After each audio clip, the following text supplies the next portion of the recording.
Ya. Bismillahirrahmanirrahim. Assalamualaikum warahmatullahi wabarakatuh. Waalaikumsalam warahmatullahi wabarakatuh. Apa kabar Bapak Ibu guru hebat? Alhamdulillah, luar biasa. Allahu Akbar. Iya, terima kasih untuk semangatnya. Ibu dan Bapak, sebelumnya saya ingin mengucapkan terima kasih banyak atas kesediaan Ibu dan Bapak mengikuti kegiatan diseminasi hari ini. Padahal di tengah kesibukan Ibu dan Bapak dalam pengolahan rapot ya. Rapotnya udah beres Ibu Bapak?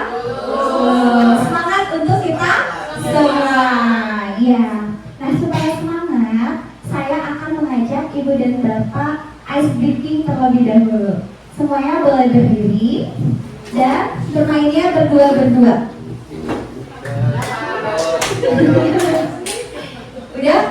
udah pas ya, udah berdua ya. Ya, siap.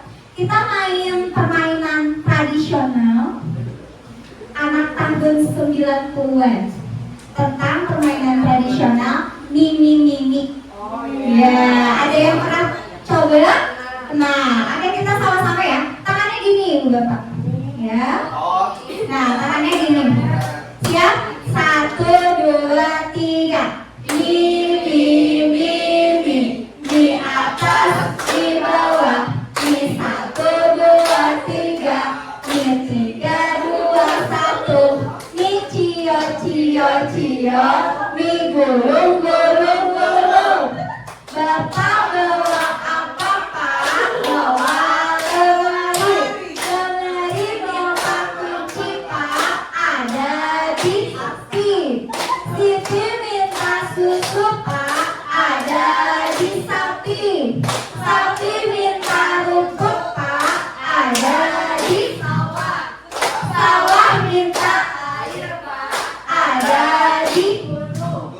Gunung minta ada di kompor.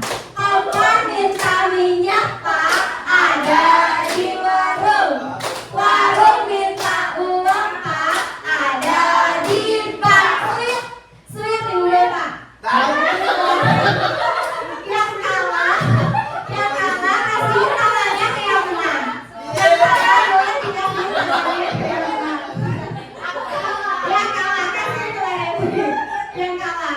Oke siap? Ya. Yang menang kayak gini.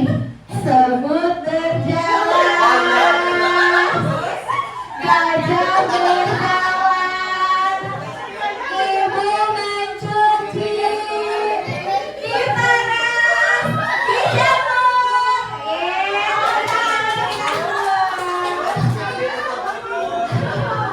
Oh lagi ya Bu. Ini salah satu permainan seru dulu saya waktu kecil. Beda ya. Oke. Nah, dari permainan tersebut ada tidak nilai positifnya? Ada. Contohnya apa ya Ibu Bapak? Nilai positifnya? Kebersamaan. Ya, luar biasa. Bentin. Apa lagi? Sportif, kekompakan. Terus? Ya betul. Terus? Ada lagi? Tanggung jawab yang kalah. Ih, hebat. Saya mau kasih tepuk hebat buat Ibu Bapak semua. Tepuk jempol. Jempol. Jempol. Bagus. Nah, iya, dari permainan tradisional tadi banyak sekali nilai positif yang bisa kita ambil, yang bisa kita tanamkan dalam diri anak didik kita. Nah, dalam upaya kita untuk menumbuhkan nilai-nilai positif, kebiasaan yang baik itu, kita akan menerapkannya melalui yang namanya budaya positif. Ada yang pernah mendengar budaya positif? Pernah. Oh, pernah tapi lupa-lupa ingat gitu ya. Nah, sekarang saya akan mencoba mengingatkan Ibu kembali mengenai apa itu budaya positif. Nah, budaya positif merupakan perwujudan dari nilai-nilai kebajikan universal yang diterapkan di sekolah. Berarti sudah diterapkan atau belum ya? Sudah. Nah, nilai-nilai kebajikan universal itu adalah nilai-nilai kebajikan yang disepakati oleh semuanya tanpa memandang suku, agama, bangsa, latar belakang. Contohnya kayak tadi, nilai gotong royong, tanggung jawab, kejujuran, dan lain-lain. Kemudian, budaya positif itu bertujuan untuk menumbuhkan karakter anak didik kita. Jadi budaya positif itu penting atau tidak? Penting. Sangat penting. Nah, sekarang nilai-nilai kebajikan universal nih yang sedang digembar-gemborkan oleh sekolah kita, karena sekolah kita mengimplementasikan kurikulum merdeka. Itu apa? P3, ya, profil pelajar Pancasila. Masih ingat sama lagunya? Kita nyanyikan sama-sama ya. Satu, sambil tepuk tangan. 1, 2, 3. Pelajar Pancasila beriman dan bertakwa pada Tuhan yang esa dan berakhlak mulia, berkebinekaan global, gotong royong mandiri, kreatif dan berawal kritis. Hebat ya. Tadi nilai-nilai itu yang pertama, beriman, bertakwa kepada Tuhan yang Maha Esa. Itu perwujudan contohnya itu seperti apa yang dibuat? Berdoa misalnya sebelum belajar, betul ya. Kemudian berakhlak mulia, sopan santun, senyum, 5S ya. Kemudian berkebinekaan global, tidak membeda-bedakan, betul. Lagi, kalau mandiri, mengerjakan sesuatu sendiri. Tidak nyontek, iya betul. Kemudian bernalar kritis, menyelesaikan masalah, iya. Kalau misalnya kreatif, berinovasi, betul sekali.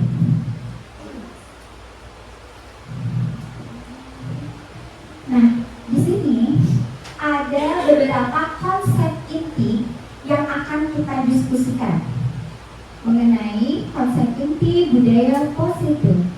Yang pertama, perubahan paradigma belajar. Yang kedua, disiplin positif. Yang ketiga, 3 motivasi perilaku manusia. Yang keempat, keyakinan kelas. Yang kelima, 5 kebutuhan dasar manusia.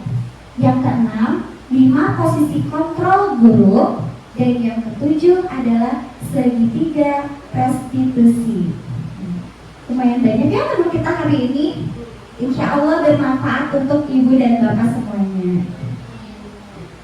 Nah, sekarang kita beralih kepada perubahan paradigma belajar. Nah, di kurikulum merdeka ini, perubahan paradigma belajar itu merupakan konsep yang mendasar dalam menciptakan budaya positif. Kenapa? Karena pada pendekatan ini menempatkan siswa itu sebagai subjek yang aktif dalam suatu pembelajaran. Anak-anak itu kita harus menggeser kebiasaan kita yang dulunya pendekatannya berpusat pada guru, ya, teacher center, kalau sekarang menjadi student center, berpusat kepada siswa. Nah, dalam budaya positif, perubahan paradigma belajar itu menciptakan lingkungan di mana siswa itu merasa terlibat, kemudian didengar, didorong. Apa didorong begitu, Ibu Bapak? Didorongnya maksudnya apa di sini? Dikasih motivasi. Nah, iya, dikasih motivasi untuk mengambil inisiatif dalam pembelajaran. Hal ini tentunya akan mendorong siswa kita itu untuk menjadi pembelajar yang lebih mandiri, kritis, dan juga kreatif. Di mana ada perubahan paradigma belajar ini, kita menekankan apa? Pembelajaran yang berdiferensiasi. Nah, sudahkah Ibu Bapak menerapkan pembelajaran berdiferensiasi? Sudah, tipis-tipis, sesekali. tidak apa-apa, yang penting kita berusaha untuk mengupayakan daripada kita tidak melaksanakannya sama sekali. Nah, di pembelajaran berdiferensiasi itu di mana kita itu sebagai guru berusaha mengakomodir seluruh kebutuhan belajar peserta didik yang begitu beragam, baik itu kesiapan belajarnya, minat dan bakatnya, profil belajarnya. Kita sebagai guru harus bisa mengidentifikasinya, kemudian memetakannya sesuai dengan kebutuhan belajarnya, supaya kita bisa menentukan strategi yang paling tepat untuk memberikan pengalaman belajar yang terbaik, yang menyenangkan bagi peserta didik kita, dan tentunya dalam penumbuhan karakter harus bermakna pembelajarannya. Bisa dipahami, Bu Bapak? Nah, untuk selanjutnya, nah, kita beralih kepada disiplin positif. Kalau dari kata disiplin aja, disiplin itu apa ya? Taat aturan, patuh. Sudahkah kita taat aturan? Aturan? Insya Allah, karena kita sebagai pendidik ya, yang digugu dan ditiru. Kita itu harus bisa menjadi teladan yang baik bagi anak didik kita. Maka kita sebagai guru itu harus mencontohkan nilai kedisiplinan. Kaitannya dengan disiplin positif adalah pembiasaan hal yang baik, mencakup sikap atau perilaku maupun tutur kata oleh seluruh warga di sekolah, terutama bagi murid. Pertanyaannya, kita sudah belum melaksanakan disiplin positif di sekolah ini? Sudah ya, dengan begitu banyak berbagai macam kegiatannya, pembiasaannya. Ada yang mau berpendapat kira-kira apa nih yang sudah kita lakukan saat ini dalam upaya kita untuk menumbuhkan disiplin positif? Betul sekali, Bu Aan, yaitu dengan melaksanakan upacara. Itu juga merupakan salah satu upaya kita untuk menumbuhkan disiplin positif. Kita dari upacara itu nilai apa yang bisa diambil? Cinta tanah air, kemudian nasionalisme, apa lagi?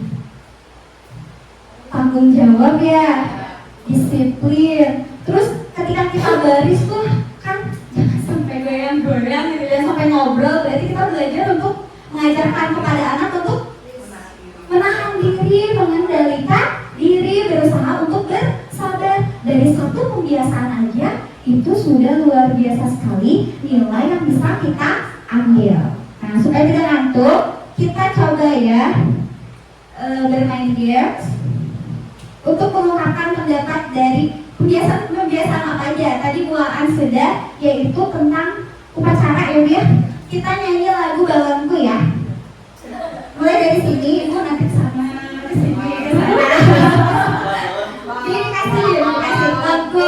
Ada 5 rupa-rupa warnanya, hijau, kuning, kelabu, merah muda dan biru, meletus kolor hijau.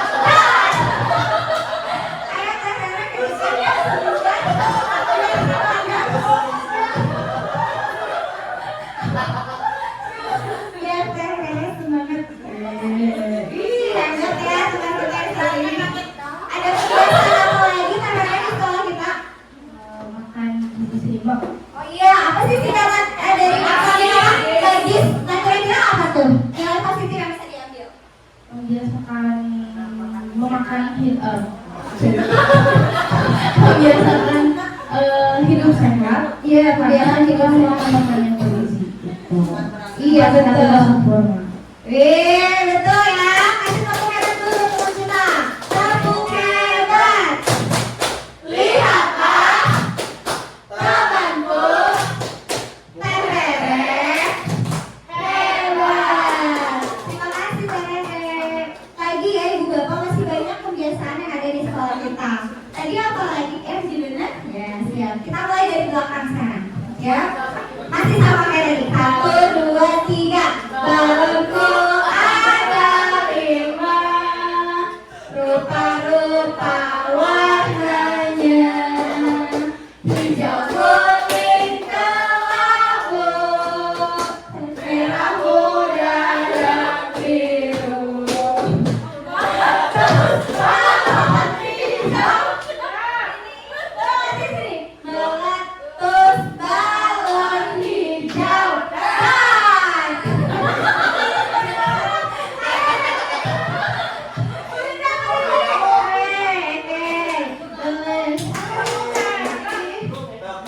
Kalau Bu Linda udah pegang mic, ini kayaknya jadi konsep ya. Saking indahnya suaranya Bu Linda. Selamat pagi. Selamat pagi udah. Selamat siang.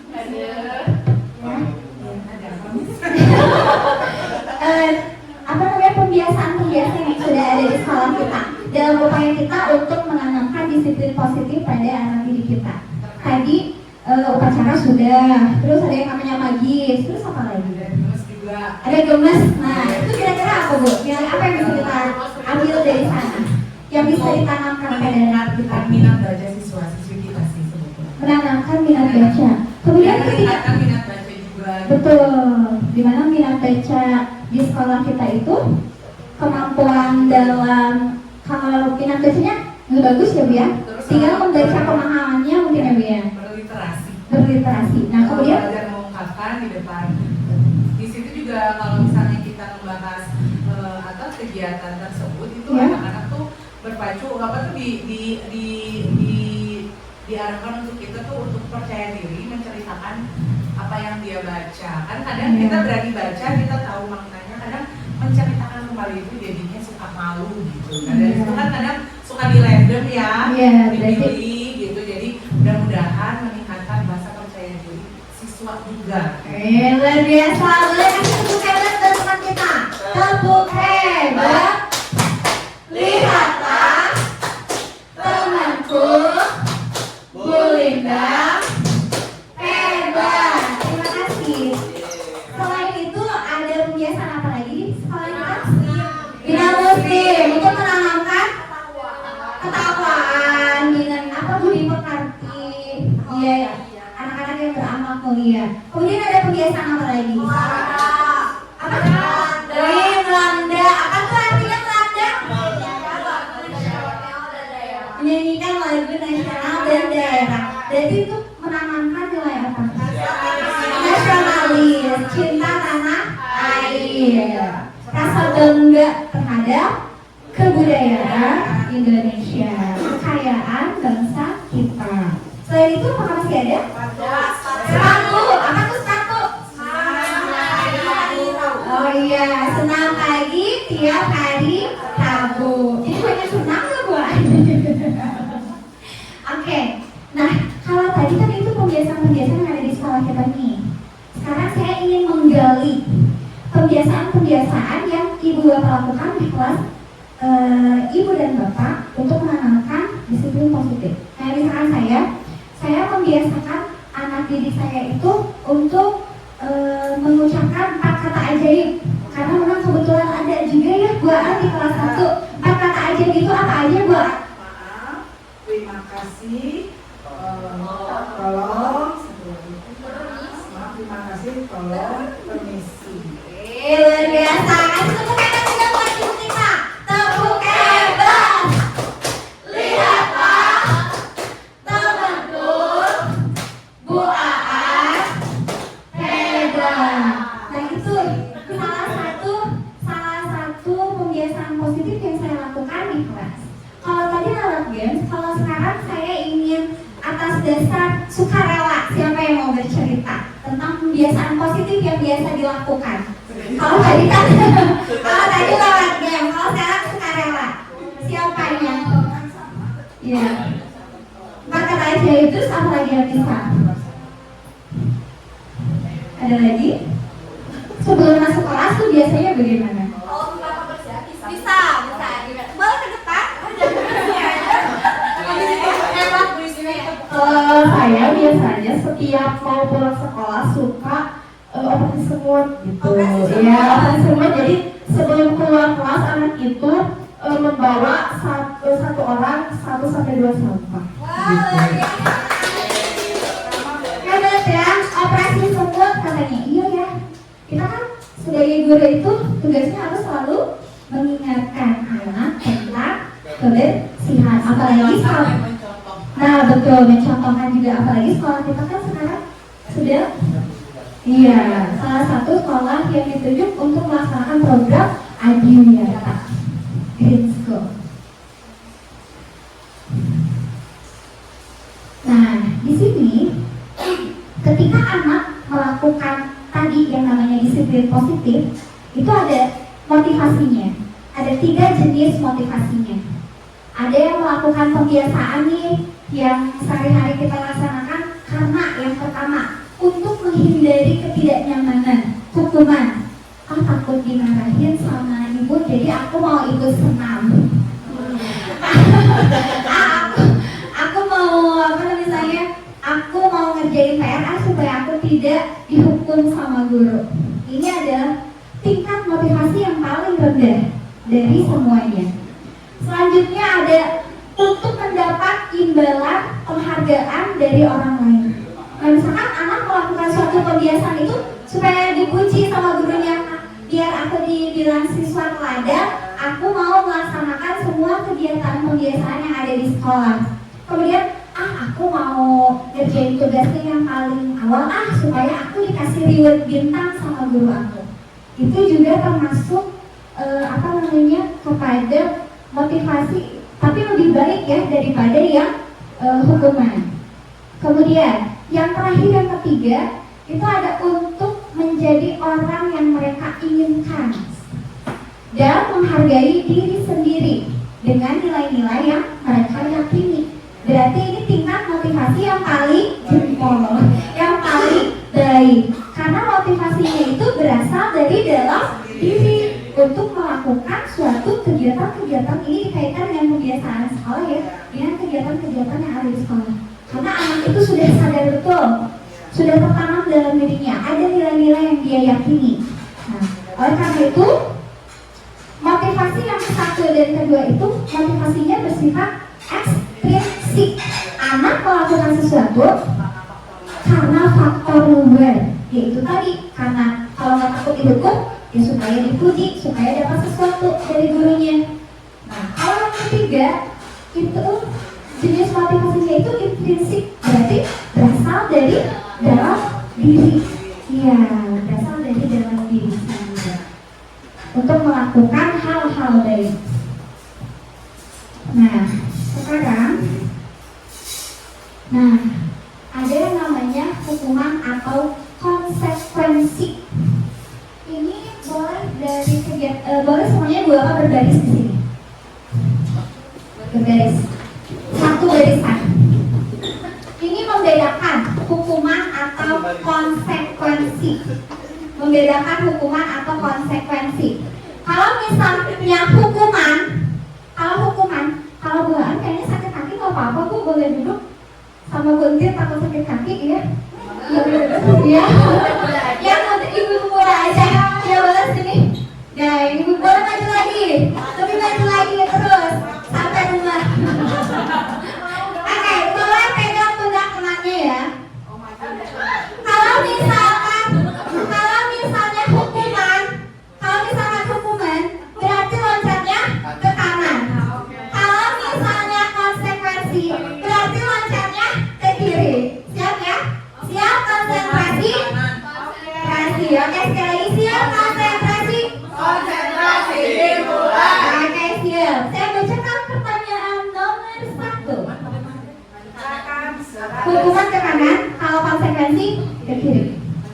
Mencatat 100 kali di dalam buku dengan bunyi kalimat, saya tidak akan terlambat lagi karena terlambat ke sekolah. Ya, saya jawabannya hukuman. Selanjutnya, lari mengelilingi lapangan basket. Boleh kenal lagi, boleh jawab ya. Lari mengelilingi lapangan basket 2 kali karena terlambat hadir ke sekolah. Betul ya? Selanjutnya, membersihkan coretan yang dibuatnya di meja tulis.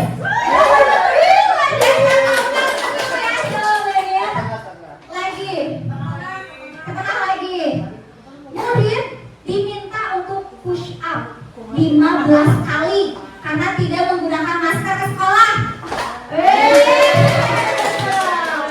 Selanjutnya, lagi menggantikan kertas tugas teman yang telah dicoret-coret. Menggantikan.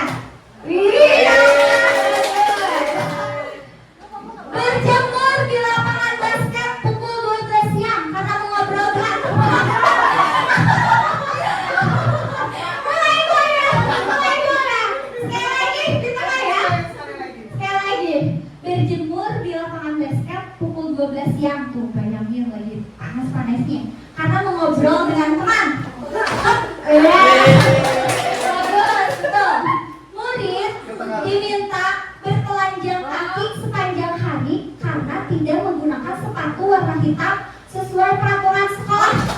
Teman, betul. Ini kerjaan ya hukumannya. Berdiri di depan kelas sambil mengangkat kaki satu karena tidak bisa menjawab pertanyaan. Teman, ya. Lagi, berjemur di lapangan basket 12 jam. Itu udah ya. Membersihkan tumpahan air di meja karena tersenggol pada saat belajar. Ya, konsekuensi. Kehilangan 10 menit jam istirahat untuk mengerjakan tugas karena terlambat datang dan tertinggal pelajaran.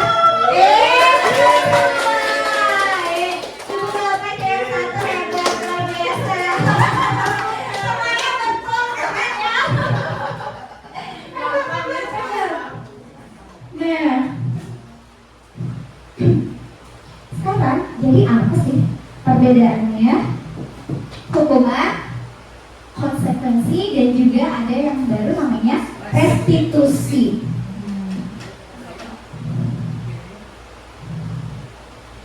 Ini adalah perbedaan dari hukuman, konsekuensi, dan juga restitusi. Kalau hukuman itu berasal dari satu pihak, yaitu guru saja, guru yang memberikan hukuman, sedangkan muridnya tidak mengetahuinya. Sifatnya itu tiba-tiba, tidak ada kesepakatan terlebih dahulu. Itu yang dinamakan hukuman. Selanjutnya konsekuensi. Nah, kalau konsekuensi diketahui oleh semua pihak, baik itu gurunya maupun siswanya. Tapi ada tapinya. Murid itu tidak selalu nyaman karena selalu dimonitor oleh guru. Jadi ingat ya konsekuensinya. Kalau anaknya tidak, ya secara tidak langsung itu ada dalam tekanan. Nah, kalau restitusi itu adalah proses untuk menciptakan kondisi bagi siswa dalam memperbaiki kesalahannya agar mereka kembali pada kesepakatan bersama dan nilai-nilai yang mereka yakini. Berarti yang paling bagus itu yang mana? Jelas restitusi. Karena restitusi itu memberi kesempatan kepada anak untuk memperbaiki kesalahannya, dibandingkan dengan kita memberi hukuman, dibandingkan dengan kita menetapkan suatu konsekuensi yang pasti itu akan temporer ya. Ketika misalkan kalau hukuman sudah selesai dilakukan lagi. Kemudian kalau misalnya berbeda dengan melakukan restitusi, anak itu diajak untuk berdialog dalam rangka memperbaiki diri, belajar dari kesalahan. Nah, di sini ada satu contoh. Ada satu contoh kasus. Iva kurang menguasai pelajaran matematika nih. Biasanya matematika itu menjadi salah satu pelajaran yang menakutkan belajar. Menyenangkan atau menakutkan kan? Iya, karena semua anak itu punya potensi, kelebihan masing-masing. Ada yang suka, ada yang tidak suka. Ada yang bisa, ada yang tidak bisa. Sehingga pada saat pelajaran tersebut dia lebih banyak berdiam diri atau menggambar di buku pelajarannya. Dia jadi gak fokus karena dia tidak suka dengan pelajarannya. Nah, pada saat guru matematikanya, Pak Semo, menanyakan pertanyaan kepada Iva, Iva otomatis jadi gugup dong. Ia tak sengaja menjatuhkan tasnya dari kursi, serta tiba-tiba menjadi gagap ketika diajak berdialog dengan gurunya pada saat berupaya menjawab pertanyaan dari gurunya. Seluruh kelas pun otomatis tertawa melihat perilaku Iva yang bicara tergagap-gagap dan terkejut seperti itu.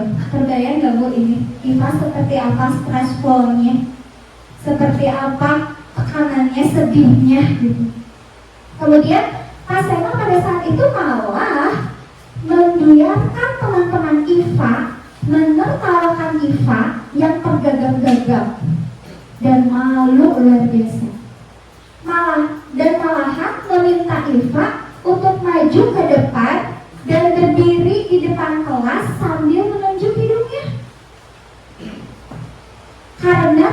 bisa menjawab pertanyaan Pak Seno.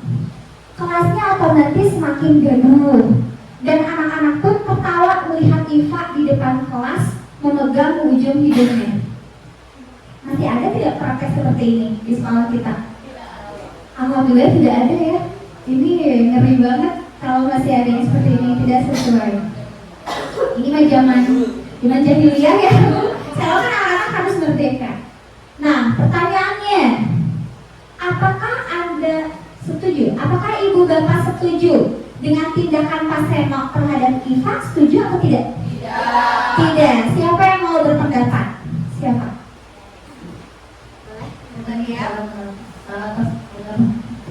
Kalau menurut saya tidak setuju karena ini jatuhnya kayak hukuman yang mengambil satu pihak. Ya, betul. Iya.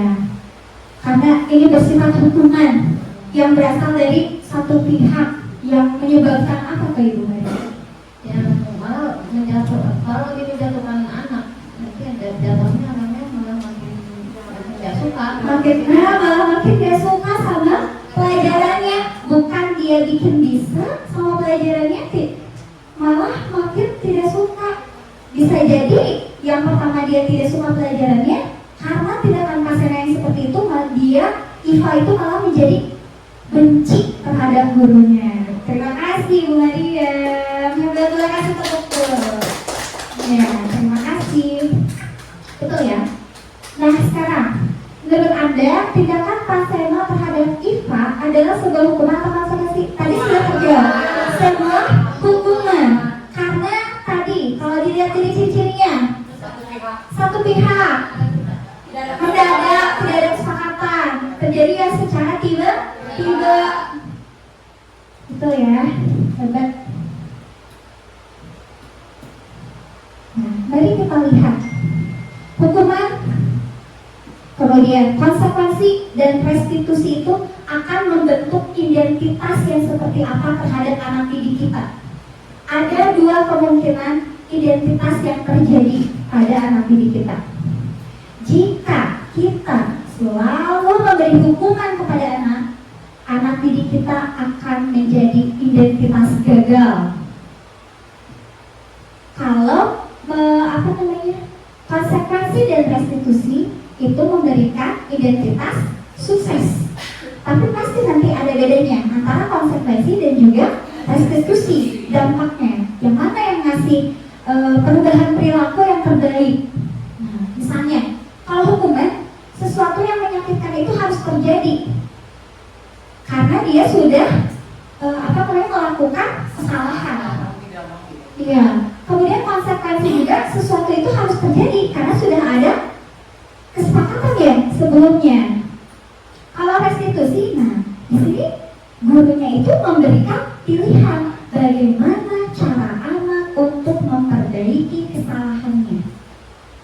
Kemudian kalau hukuman, otomatis anak dibuat tidak nyaman dan juga anak itu untuk dalam jangka waktu yang panjang dia akan merasa gak nyaman aja, mau sama gurunya, mau sama pelajarannya. Kalau tadi dikaitin sama Iva. Nah kalau konsekuensi sama dong, masih ngasih rasa ketidaknyamanan untuk anak didik kita. Dan hanya bisa ini untuk jangka waktu pendek. Dia disiplin positifnya itu dalam jangka waktu yang pendek. Karena pada saat anak mau mengikuti kita itu bisa jadi karena dia itu dia mengizinkan dirinya untuk melakukan itu. Ketika dia sudah bosan ikutin terus aturan gurunya, dia suatu waktu akan melanggar atau mengulang-ulang terus kesalahannya.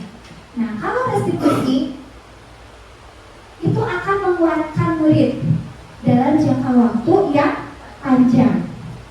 Nah, identitas gagal tadi korban Iva mendapatkan keadilan menurut si gurunya. Adil, kamu hukum karena kamu sudah mengabaikan tugas dari bapak, tidak mendengarkan bapak. Korban juga merasa diabaikan. Nah kalau di sini korban mendapatkan ganti. Kemudian kalau di hukuman anak itu akan tersakiti. Dengan konsekuensi murid akan dibuat tidak nyaman. Dalam prostitusi, anak itu akan mendapatkan penguatan positif dari gurunya, dibimbing menuju suatu disiplin positif oleh gurunya. Boleh kita lanjut? Ini masih banyak ya akibat atau dampak yang bisa anak-anak dapatkan dari hukuman, konsekuensi dan prostitusi. Maka kita sebagai guru harus berhati-hati. Untuk selanjutnya, dihukum oleh penghargaan. Saya termasuk salah satu guru yang suka memberi penghargaan kepada murid saya. Ternyata penghargaan itu menurut Alfikon, saat kita berulang kali menjanjikan hadiah kepada anak, ngasih reward gitu ke anak, agar berperilaku bertanggung jawab, atau kepada seorang murid agar mempelajari sesuatu yang baru, atau kepada seorang karyawan agar melakukan pekerjaan yang berkualitas, kita sedang berasumsi mereka tidak dapat melakukannya, atau mereka tidak akan memilih untuk melakukannya. Makanya kita iming-imingi yang namanya reward, dihukum oleh penghargaan. Bisa kita lihat contohnya. Ada kasus ya, Ibu Anas, guru kelas 2 SD, mendapatkan masalah. Murid-muridnya itu tidak bisa tertib berdiri antri di depan pintu kelas dan selalu berebutan masuk ke dalam kelas setelah jam istirahat usai.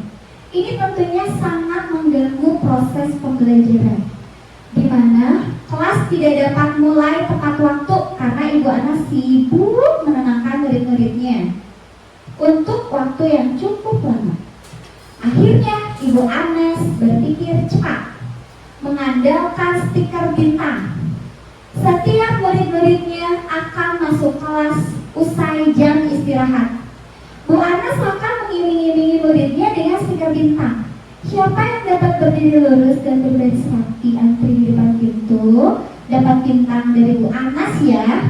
Sebagian besar murid-muridnya itu menyambut tantangan tersebut dan langsung berdiri rapi di depan pintu agar mendapatkan stiker bintang. Hal ini terus dilakukan Bu Anas selama beberapa minggu karena cukup berhasil membuat murid-muridnya berdiri rapi antri di depan pintu. Sampai pada suatu saat Bu Anas sakit dan terpaksa digantikan oleh Pak Heru. Pak Heru tidak mengetahui tentang stiker bintang. Dan benar saja, pada saat mau masuk ke kelas usai jam istirahat, murid-murid kelas 2 kembali berebutan masuk kelas. Apa yang terjadi dan mengapa? Pertanyaan yang pertama, berdasarkan teori motivasi nih yang tadi yang telah kita pelajari, kira-kira motivasi murid kelas 2 untuk bersedia berdiri antri sebelum masuk kelas itu untuk mendapat apa? Untuk mendapat? Iya, untuk mendapat penghargaan, untuk mendapat reward, yaitu berarti dia motivasinya apakah berasal dari dalam dirinya? Ya, ekstrinsiknya, betul kata Bu Linda, ekstrinsik atau eksternal. Dia melakukan sesuatu, dia berbaris karena mau dapat bintang dari gurunya. Kemudian, adakah cara lain agar murid-murid kelas 2 bersedia antri di depan kelas tanpa diberi penghargaan stiker bintang? Ada yang bisa kasih contoh? Bisa dengan salam kalau misalnya dia rapi, nanti kita dikasih yang itu yang salam pagi itu. Ya, yang beda-beda ya Bu ya. Ada yang salim, ada yang mau, ada yang peluk gitu. Itu kayaknya salah satu motivasi biar anak-anak tuh berpikiran gitu, aku mau ngapain ya bisa mau berguru tanpa harus ada reward yang lain. Jadi rewardnya hanya itu aja kalau menurut ya cara lainnya gitu. Mendisiplinkan anak. Iya, luar biasa Bu Linda. Lihat ya, tepuk jempol 100 kali baru. Betul, kita masih bisa melakukan cara yang lain yang lebih efektif untuk supaya anak itu mau berbaris dengan rapi. dampaknya ya, kalau kita memberikan penghargaan secara terus-menerus kepada anak. Ini adalah dampaknya. Penghargaan itu tidak efektif karena tidak memunculkan motivasi intrinsik anak. Motivasinya bersifat eksternal. Karena anak ingin mendapatkan reward, maka dia berusaha melakukan apa yang disuruh gurunya. Maka ketika dia melakukan suatu disiplin positif, hanya berjalan dengan jangka waktu yang pendek. Ketika gurunya nggak ngasih, ya dia tidak akan melakukan apa yang gurunya perintahkan gitu. Penghargaan merusak hubungan. Ketika biasa dikasih, kemudian tidak dikasih, maka anak tuh kenapa hari ini nggak dikasih? Atau ketika naik tingkat, kenapa sama ibu ini mah aku tuh suka dikasih, kenapa sama ibu itu mah aku tuh nggak dikasih? Bisa jadi kan ya. Kemudian penghargaan itu mengurangi ketepatan karena tadi motivasinya berasal dari luar, ya, bukan dari diri. Penghargaan menurunkan kualitas. Yang seharusnya anak itu punya motivasi dalam dirinya melakukan sesuatu, ini malah karena ingin sesuatu. Penghargaan juga mematikan kreativitas dan penghargaan itu menghukum. Saya juga termasuk salah satu guru yang suka memberikan reward kepada anak. Sebetulnya kayak reward biasa, ya tadi kayak stiker bintang gitu.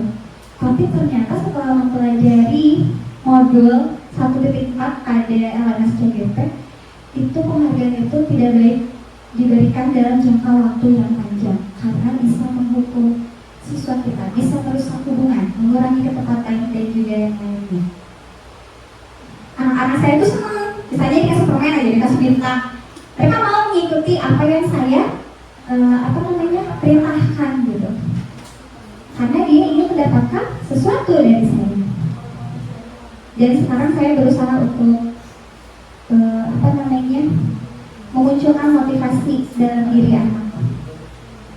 Nah, supaya anak-anak kita mau melakukan yang namanya disiplin positif, bisa tertanam dalam diri mereka yang namanya disiplin positif, kita perlu yang namanya keyakinan kelas. Apakah ibu bapak sudah mempraktikkan keyakinan kelas di kelas ibu dan bapak? Sudah? Wah, luar biasa. Keyakinan kelas itu merupakan kesepakatan kelas yang diyakini bersama oleh guru dan murid dengan harapan dapat meningkatkan kedisiplinan. Ingat, di pembelajaran paradigma baru, kita harus melibatkan anak dalam hal apapun, termasuk ini dalam membuat kesepakatan kelas. Bedanya kesepakatan kelas sama aturan apa? Aturan dibuat sendiri oleh guru, malah kadang tiba-tiba jangan ada si aturan kayak gitu. Kita mengikuti dari yang sudah ada, nggak tahu siapa yang buatnya gitu kan. Tapi kalau yang kesepakatan itu dibuat bersama dengan siswa. Ya, siswa itu dikasih kesempatan untuk mengungkapkan pendapatnya mengenai kelas impian mereka seperti apa. Mereka itu ingin kelas yang bagaimana yang bisa membuat mereka nyaman, betah di kelas. Nah, oleh karena itu, dalam keyakinan kelas, pernyataan keyakinan kelas itu bersifat positif dan juga singkat agar mudah diingat dan dipahami. Semua warga kelas ikut berkontribusi, memberi pendapat kelas impian seperti apa yang mereka inginkan. Dan guru tentunya memiliki peran di sini yang sangat penting agar dapat menjadi teladan dan menuntut siswa untuk dapat mewujudkan nilai-nilai yang terdapat pada keyakinan kelas. Pada saat kita membuat keyakinan kelas itu bisa dikaitkan dengan aturan. Misalnya aturan-aturan apa yang sudah ada di sekolah, nah nanti kita ubah menjadi kalimat-kalimat positif, yaitu keyakinan kelas. Ini adalah praktik dari saya dalam membuat kesepakatan kelas dengan anak. Langkah yang pertama yang harus kita lakukan dalam membuat kesepakatan kelas, guru itu, kita sebagai guru harus menyampaikan dulu maksud dan tujuan pembuatan keyakinan kelas itu apa. Jangan jual, yuk kita bikin kesepakatan kelas, langsung anaknya dikasih. Kita jelasin dulu kesepakatan kelas itu fungsinya apa buat mereka, manfaatnya apa gitu, supaya mereka itu termotivasi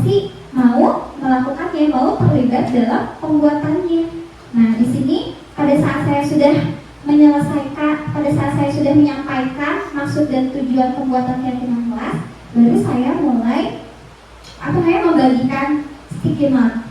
Di situ anak boleh menuliskan kelas impian, kelas harapan yang mereka inginkan itu seperti apa. Mereka tuliskan.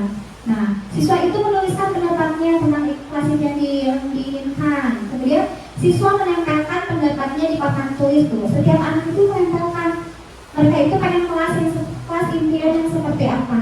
Nah, pada saat anak-anak sudah menuliskan kelas impian yang mereka inginkan, saya membahas setiap pendapat anak itu satu-satu saya bacakan, ya.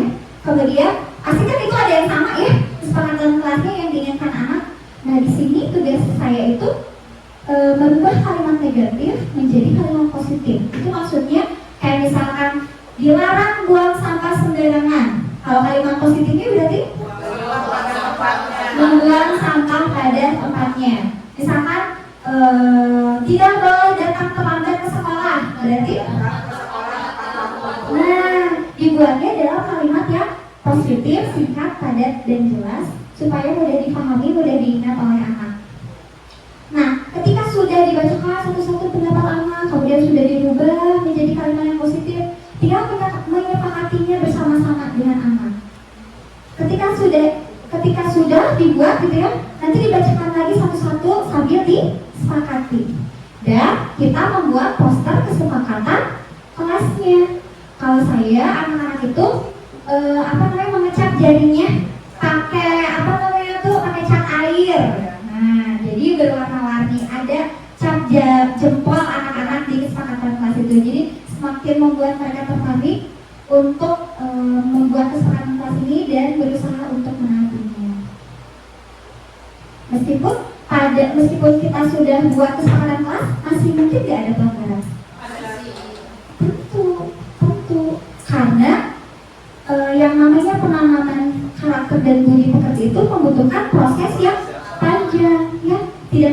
Tidak semudah kembalikan telapak tangan. Yang penting, nah betul, bukan hanya gurunya, tapi juga ada dukungan dari orang tua. Berarti di sini harus ada komunikasi yang baik antara guru dan orang tua untuk betul, luar biasa Melinda, hebat.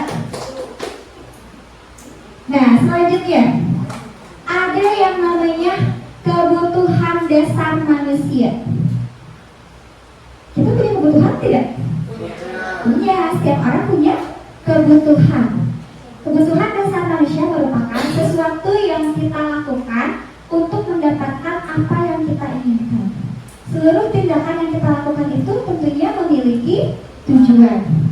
Semua usaha terbaik yang kita lakukan itu agar kebutuhan dasar kita terpenuhi dengan baik. Maka ketika anak melakukan suatu penyimpangan, suatu pelanggaran, itu ada kebutuhan dasar mereka yang tidak terpenuhi. Makanya mereka perbuatannya menjadi melenceng. Nah, kita bahas pelan-pelan. Nah, di sini kebutuhan dasar manusia. Yang pertama, bertahan hidup. Contohnya itu berarti seperti makan, betul kata Guntin. Apa lagi? Pakaian. Apa lagi? Tempat tinggal. Terus keamanan, kesehatan. Misalnya nih, ada anak kita terkait dengan makanan. Ada anak kita yang gak bawa bekal dari rumah, gak dikasih uang jajan juga. Terus dia tuh merasa lapar, terus dia nyuri uang temennya. Nah, itu perbuatan menyimpang itu karena kebutuhan dasarnya yaitu tidak terpenuhi. Kebutuhan makannya untuk bertahan hidup tidak terpenuhi, makanya ada penyimpangan. Selanjutnya ada apa? Kasih sayang dan rasa diterima. Siapa sih yang gak perlu kasih sayang? Randy perlu kasih sayang? Perlu dong, semuanya memerlukan kasih sayang. Rasa diterima, dipedulikan, berbagi. Kemudian apa lagi? Kerjasama dan menjadi bagian dalam kelompok. Betul, kita tidak bisa sendiri. Kemudian ada yang namanya penguasaan, kebutuhan dasar penguasaan. Itu kaitannya dengan harga diri. Misalnya nih,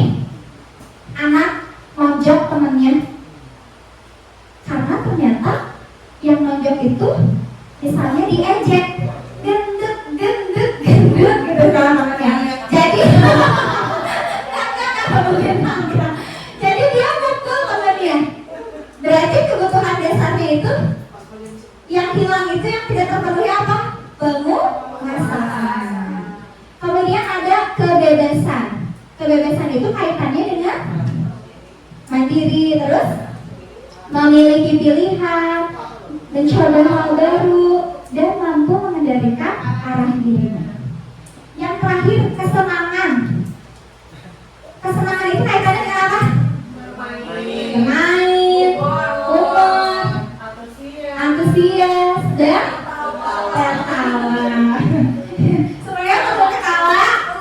Yuk kita ketawa sama-sama. Aduh lucu. Nah coba, saya kasih satu soal nih ya. Misalnya nih anak. Misalnya ada anak kita yang di kelasnya itu jahil. Misalkan apa tuh namanya, narik ke tangan rambut temannya. Itu kira-kira kebutuhan dasar apa yang tidak terpenuhi? Kebutuhan dasar apa yang tidak terpenuhi? Jadi ditarik rambut temannya. Bisa lebih dari satu, ya. Penguasaan kesenangan. Iya betul. Iya. Sabar ya, saling perhatian, ingin diperhatikan temannya, rasa diterima, mungkin dia ingin berteman, tapi caranya malah salah, caranya malah ngejambak rambut temannya, atau mungkin dia langsung bercanda, humor, ya, tapi tidak baik, malah nanti mencelakai temannya, iya, tidak baik ya. Nah, sekarang saya akan membahas tentang posisi kontrol guru.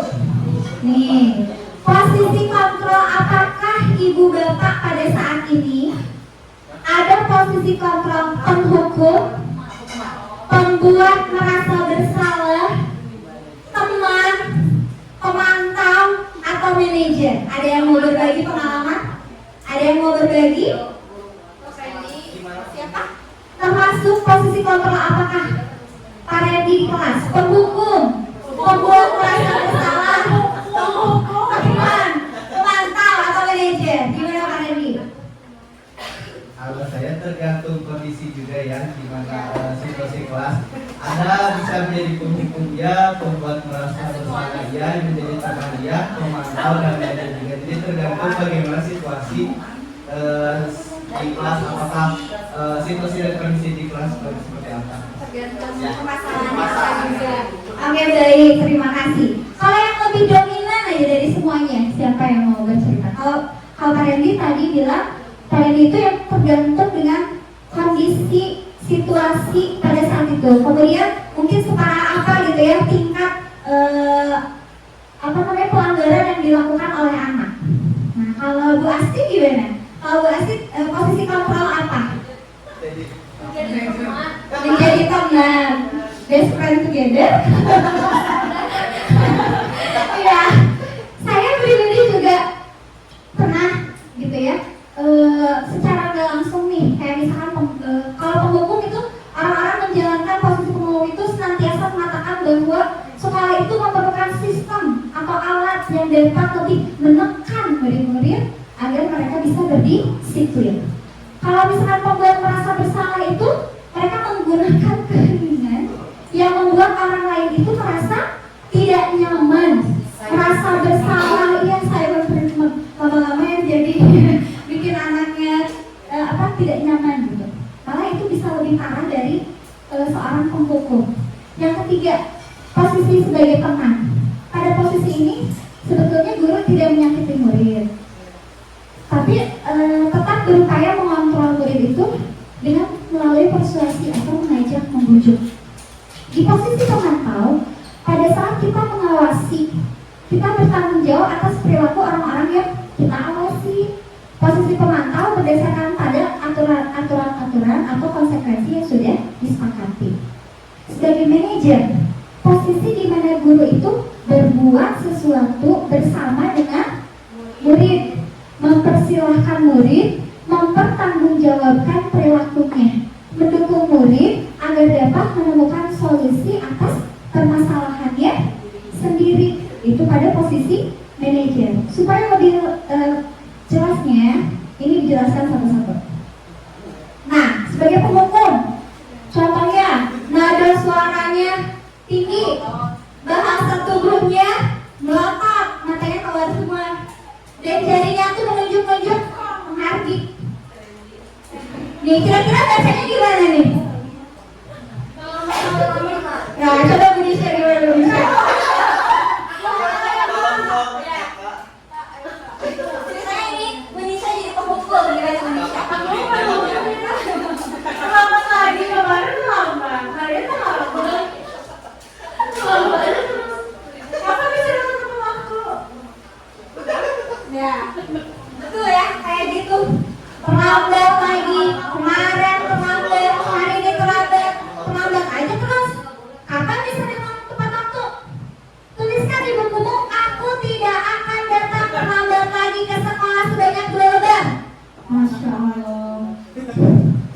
Nah, kemungkinan murid itu akan marah, mendendam pada gurunya. Mereka itu akan bersifat agresif. Bisa jadi sesudah duduk kembali itu muridnya itu saking kesalnya nggak bisa mengungkapin, jadi nyoret-nyoret buku. Kamu lihat ya anak-anak nyoret-nyoret buku, kesal. Atau yang lebih parah itu mungkin bakal apa namanya? Iya tuh. Iya, betul. Dan mereka ketika lihat motor Pak Randy, kesel aku sama Pak Randy dimarahin, aku dipukul. Berat.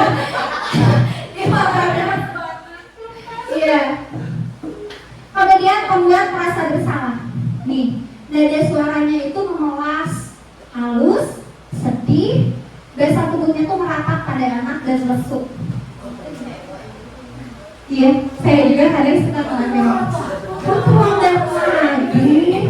Kamu sudah berjanji tidak akan datang terlambat. Kenapa kamu senang sekali mengecewakan ibu? Ibu benar-benar kecewa sekali. Saya juga harus kayak gitu. Ibu sedih deh. Kamu kok gak baik sama temen? Iya, itu membuat merasa bersalah. Karena ya, karena hasilnya itu ya yang akan dirasakan oleh anak. Murid akan merasa bersalah karena telah mengecewakan gurunya atau temannya. Dia akan menjadi murid dengan identitas yang gagal, merasa tidak bisa melakukan sesuatu yang terbaik untuk guru atau temannya. Dia tidak sanggup membahagiakan orang lain. Nah, kadangkala sikap yang seperti ini justru lebih berbahaya dari pemukul, karena emosinya itu tertanam rapat dalam hatinya. Dia tidak bisa mengeluarkannya karena merasa tidak enak tadi. Ya, jadi ini malah lebih parah dari. Ya. Selanjutnya, posisi kontrol guru sebagai teman. Nah, nada suara ramah, akrab, sambil bercanda, bahasa tubuhnya merapat pada anak sambil senyum jenaka. Kira-kira siapa yang bisa baca ini? Nada suaranya Gimana sih kamu? Aku istimewa. Gimana sih kamu? Bagaimana sih kamu? Kemarin kan udah janji, kenapa terlambat lagi?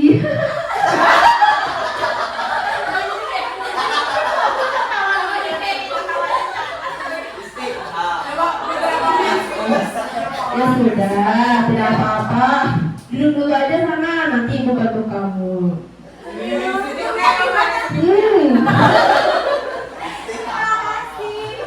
Iya, dan apa dampaknya?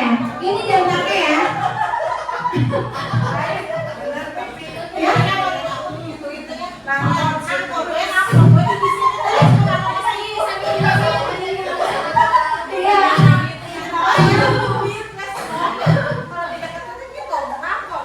Iya, saking merasa dekat sama gurunya. Nah, ini hasilnya ya, dampaknya nih. Murid akan merasa senang dan akrab dengan gurunya. Biarin si ibu mah palingan juga, gak akan dimarahin gak? Aku ngelakuin kesalahan juga. Nanti anaknya akan berpikir seperti itu. Nanti anaknya itu bakal kebergantungan sama gurunya. Jika ada masalah, ya, betul. Nah, ketika ada masalah itu, nantinya karena ada rasa kebergantungan, berarti dia akan mengandalkan gurunya untuk membantunya. Jadi akibatnya nanti anaknya tidak apa? Tidak mandiri, betul. Iya. Ini posisi kontrol mana yang baik ya? Kita lihat lagi. Coba nih. Sebagai pemantau, mantau aja ya ke anaknya. Nada suaranya tuh datar, bahasa tubuhnya tuh formal. Coba Bu Linda nih, kira-kira gimana nih? Jadi guru yang harusnya Kamu terlambat 15 menit. Apa kamu sudah mengerti konsekuensi yang harus dilakukan?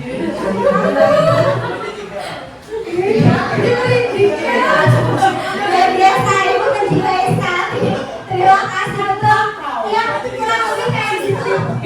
Jadi apa sih? Nada suaranya datar aja. Nggak diayun, biasa aja gitu. Bahasa tubuhnya formal. Nah,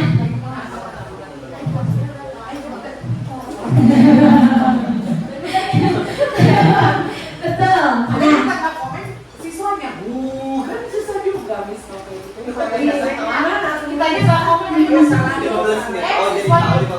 nah, itu PR kita bersama ya, untuk bisa menciptakan kelas yang positif, yang nyaman, yang bisa saling apa namanya, saling menyayangi, saling peduli antar teman gitu. Betul. Jadi dampaknya kalau dari pemantau, murid itu akan memahami konsekuensi yang harus dijalankan karena telah melanggar salah satu peraturan yang ada di sekolah. Tapi digarisbawahi, siswanya itu tadi tidak nyaman karena misalnya kalau datang terlambat berarti harus ngerjain tugas gitu kan ya.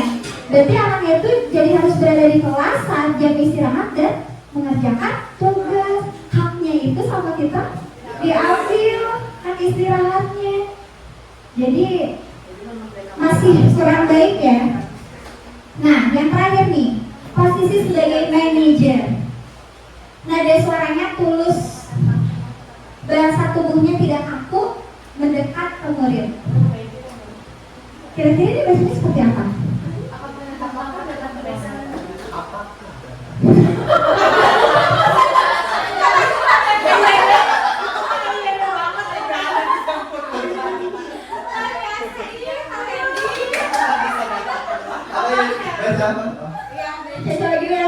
Yang tulus pada ini yang tulus.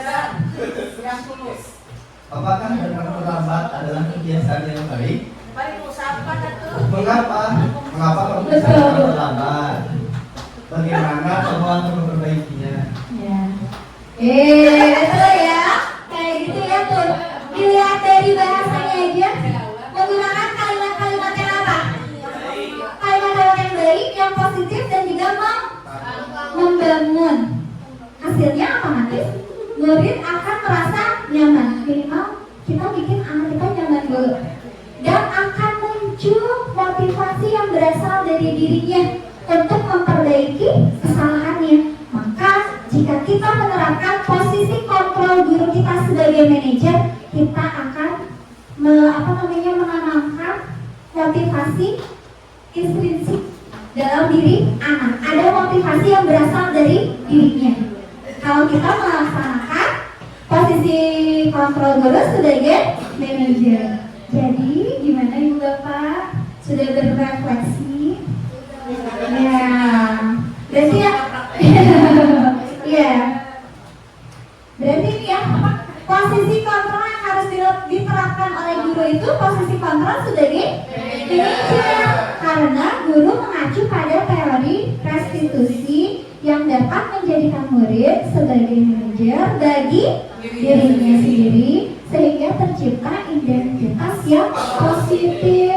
Anak itu dikasih kesempatan untuk menyelesaikan masalahnya. Kita berusaha membantunya menyelesaikan masalahnya. Anak itu berusaha untuk diajak berpikir kritis, gimana sih supaya kamu nggak datang terlambat, gimana sih caranya supaya kamu bisa mengerjakan tugas tepat waktu, kurang lebih seperti itu. Nih, posisi kontrol apakah aku?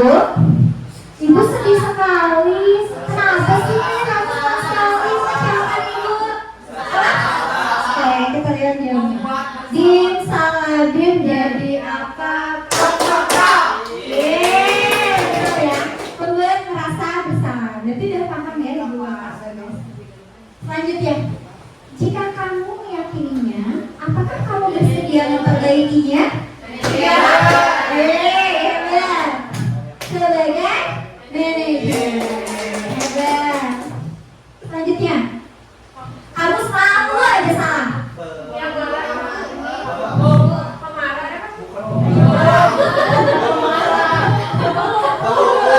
Oke, kita lihat. Dim salah dim jadi apa? Masih ada nggak ya? Oke. Nah, peraturannya apa? Kamu tahu konsekuensinya? Peraturannya apa? Kamu tahu konsekuensinya? Coba. Bim salah bim jadi apa? Betul ya. Ayo, ingat tidak bantuan bapak sama ini apa? Tapi kan tadi lapar.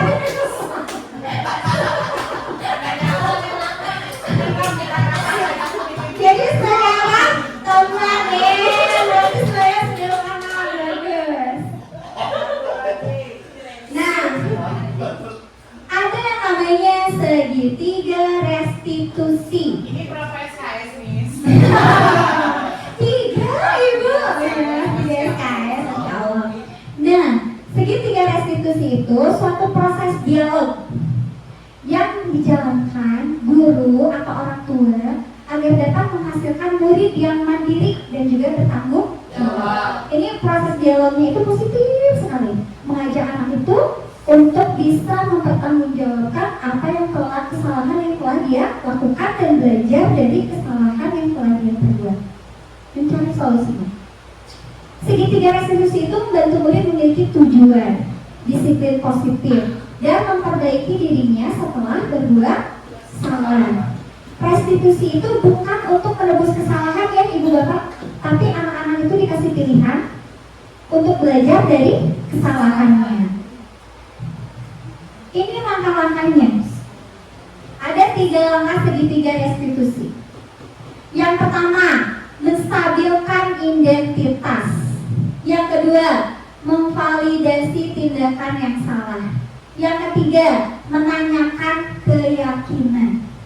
Pada tahap menstabilkan identitas, berdasarkan prinsip membuat kesalahan adalah proses pembelajaran. Peran penting guru itu untuk menggeser identitas siswa tadi yang gagal menjadi identitas yang sukses. Kemudian di sini guru tidak diperkenankan untuk mengkritik, menghukum anak.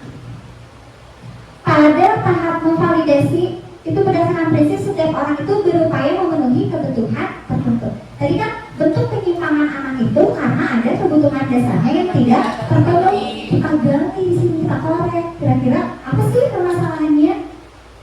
Alasannya apa gitu? Ya. Kemudian pada tahap ketiga menanyakan keyakinan. Pada dasarnya kita memotivasi secara intrinsik saat perilaku telah divalidasi dan identitas sukses itu telah stabil, maka murid telah siap mengaitkan keyakinannya dengan tindakan yang salah. Berarti di sini tugas guru itu menanyakan keyakinan anak, mengingatkan kesepakatan kelas yang sudah dibuat. Sesuai enggak dengan yang Indonesia? Sesuai enggak dengan keyakinan kelas yang telah kita buat, dikaitkan. Nah, ini ya kira-kira bentuk pertanyaannya segitiga restitusi. Dimulai dari sini tadi, menstabilkan identitas. Jadi kalimat-kalimatnya itu adem, kalimat-kalimatnya itu positif ketika kita berusaha membantu anak memecahkan masalah. Setiap orang pasti pernah melakukan kesalahan. Kamu bukan satu-satunya yang pernah melakukan kesalahan. Semua orang juga pernah melakukan dari kesalahan kita dan berusaha untuk memperbaikinya. Itu salah satu ciri kalimat-kalimatnya. Kemudian, ketika validasi tindakan yang salah, kamu tentu punya alasan mengapa melakukan itu. Kita korek supaya tahu kebutuhan dasar apa yang tidak terpenuhi. Adakah cara yang lebih efektif untuk mendapatkan apa yang kamu butuhkan? Kemudian setelah itu baru ke menanyakan keyakinan kelas apa yang telah kita sepakati. Kamu ingin menjadi orang yang seperti apa?